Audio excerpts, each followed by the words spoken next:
মানে আমার দুটোই হলো এক্সট্রিম। এরকম আমার মনে পড়ে যে আমি মাকে না বলে পুজোর সময়, আমি যেহেতু বাগবাজারে বড় হয়েছি, সর্বজনীন মাঠের পুজো এবং সেখানকার ওই নাগরদোলনা এইসব, তো হঠাৎ করে একদিন মনে হলো আমি সাগারের টিম্পল হয়ে গেছি। হ্যাঁ, আমি এবং আমার 5-6 জন বান্ধবী আমরা আগে আগে চলেছি, পেছনে কয়েকজন ঋষি কাপুর চলেছে। তো কামাল হাসানকে তখন আমি দেখিনি, একজন ঋষি কাপুর আমি দেখেছিলাম, তার সঙ্গে তার চালাচামুন্ডও ছিল। তো এবারে যেতে যেতে হঠাৎ করে আমার যে বান্ধবী ছিল তাকে বললাম, শোন আজকে পুজোর মণ্ডপে আগে যাব না, আগে রাধা চক্রতে চল।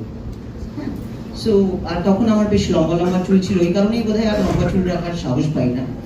তো গিয়ে রাধা চক্রতে বসলাম আমি এবং আমার বান্ধবী, আরো দুজন বান্ধবীও বসলো, এবং তখন তারা ভেলপুরির দোকানের পাশে দাঁড়িয়ে দাঁড়িয়ে দেখছে এরা কি করছে।